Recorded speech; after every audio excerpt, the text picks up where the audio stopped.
Halo guys, balik lagi dengan saya Rizky. Di video kali ini kita akan ngebahas custom ROM lagi. Dan ini adalah custom ROM dengan base Android 12 dari Corvus.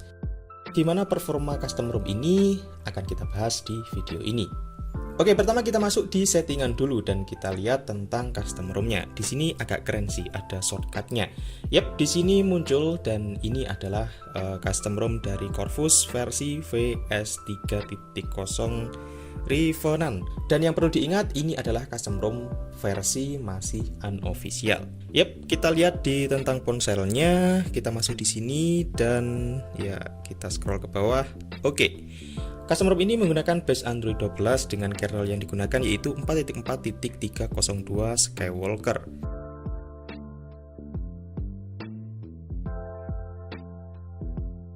Oke, lanjut kita bahas di segi tampilan atau display interface-nya dulu.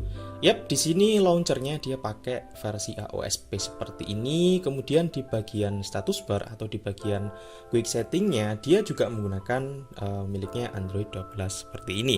Tapi sayangnya di sini tidak ada animasi-animasi pop-up sama sekali ya, seperti di custom ROM Android 12 lainnya.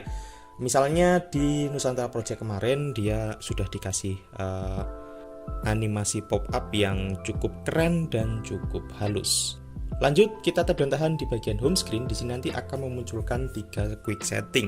Yang pertama yaitu di wallpaper. Nah, di wallpaper di sini untuk settingannya dia cukup lengkap ya, guys.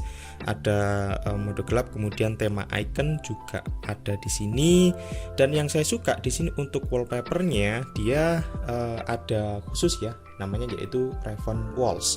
Nah, di sini nanti kita bisa memilih untuk wallpaper. Ntar ini koneksi saya kayaknya, yep, wifi saya gangguan. Saya konekin dulu dengan HP. Oke, saya udah ganti koneksi wifi saya dan di sini nanti akan ada banyak sekali pilihan wallpaper yang bisa teman-teman pilih. Yap, di sini ada di Corvus, kemudian di community juga masih ada pilihan wallpapernya. Kemudian di bagian pixel juga ada sangat banyak sekali pilihan wallpaper yang ada di sini. Mantap banget deh. Jadi kita tidak perlu untuk install aplikasi pihak ketiga untuk nyari wallpaper yang keren, karena di sini bagus-bagus sih menurut saya untuk wallpapernya. Nah, buat teman-teman yang suka melakukan kustomisasi atau merubah tampilan HP, di sini juga disediakan tool khusus. Yap, di bagian sini ada device setting dan di bagian sini ada Corvus setting. Oh ya, ini cukup menarik ya untuk tampilan di bagian settingnya, karena di sini ada 2 slide seperti ini, guys. Oke, untuk melakukan kustomisasi kita bisa masuk di settingan atau di menu Corvus settings.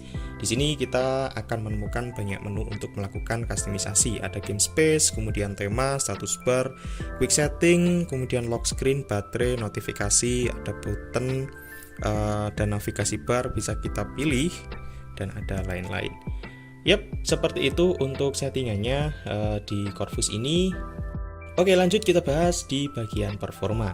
Nah, kalau untuk sekedar scroll-scroll sosial media ataupun untuk chatting, OS ini masih berjalan dengan cukup baik. Tapi kalau misalkan kita pakai untuk gaming, khususnya game-game yang berat, di sini mulai terasa sih kalau OS ini masih belum stabil banget. Masih banyak sekali saya menemukan adanya nge-lag di custom ROM ini.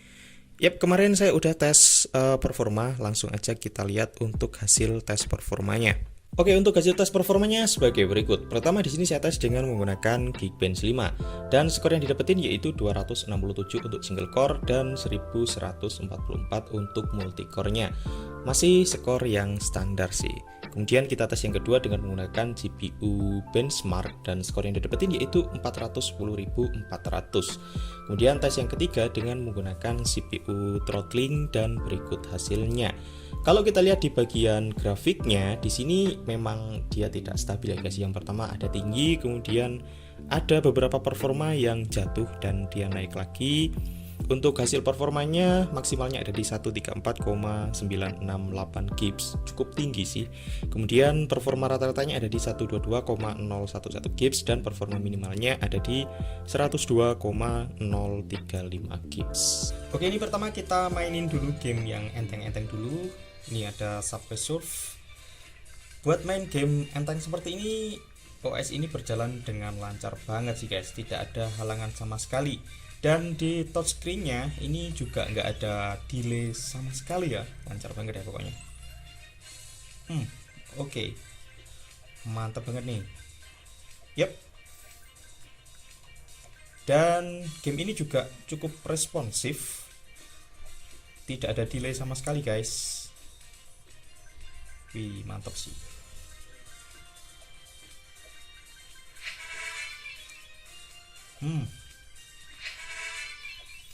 Oke, game pertama berjalan dengan lancar.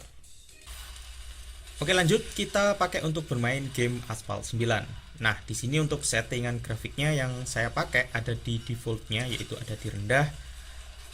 Oke, dan sampai saat ini game ini berjalan dengan lancar guys. Buat nabrak ini juga masih oke kok. Oh ya, di sini saya juga mengaktifkan FPS meter. Dia rata-rata dapat di 30-an FPS. Dan itu cukup bagus sih. Sesekali di sini saya masih dapetin adanya nge-lag ya, atau frame drop yang tipis banget. Mungkin di 0, sekian detik aja sih frame dropnya. Buat ngedrift juga masih enak, enteng banget. Oke, apakah kita bisa menjadi juara pertama?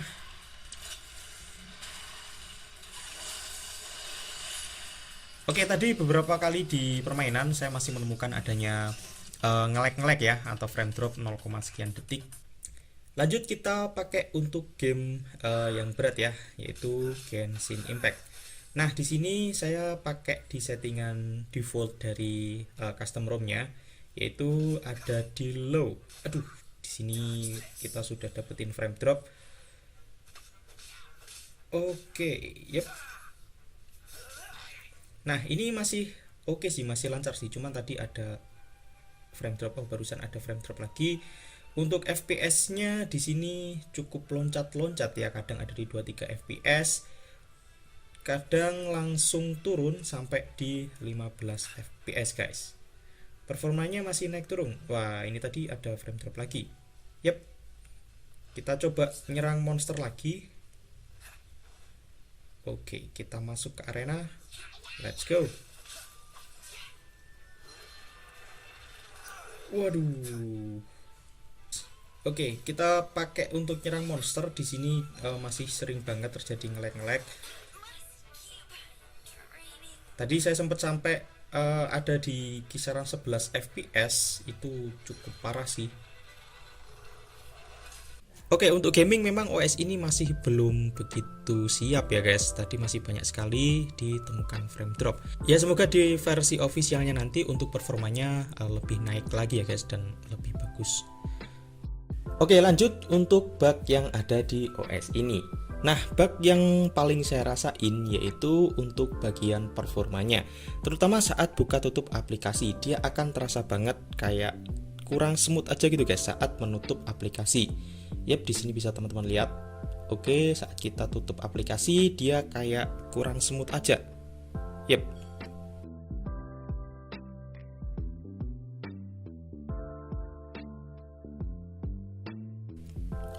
Saya ingetin lagi kalau ini masih versi yang unofficial ya guys ya. Semoga aja di versi officialnya untuk animasi ini diperbaiki ya dari Corvus agar lebih smooth aja dan user lebih nyaman untuk memakainya. Oke, itu yang pertama. Kemudian yang kedua, di sini Corvus tidak memberikan aplikasi kamera langsung dari OS-nya dan tidak memberikan aplikasi galerinya juga. Jadi di sini kita menginstalnya sendiri ya aplikasi kameranya. Dan aplikasi kamera yang saya pakai di sini Google Kamera ya, GoGcam, yang dia versinya ringan, kecil. Tapi untuk fiturnya ya standaran aja guys. Di sini cuma ada foto, video, ada translate, dan ada potret. Cuma itu aja sih, tidak ada versi mode malam atau versi-versi yang pro-nya. Yap, itu aja sih untuk bug yang saya temuin di custom ROM Corvus ini.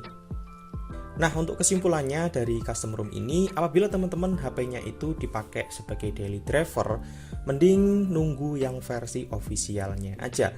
karena di versi ini dia masih berat. Yang pertama untuk gaming, kemudian yang kedua untuk buka tutup aplikasinya ini cukup nge-lag. Kalau kita pakai sebagai daily driver ini cukup mengganggu sih kalau menurut saya. Oh ya, apakah bug-bug ini tadi juga muncul di HP teman-teman? Bisa langsung aja tulis di kolom komentar. Oke, itu untuk review custom ROM dari Corvus. Like kalau kalian suka, dislike aja kalau tidak suka, dan sampai jumpa di video berikutnya.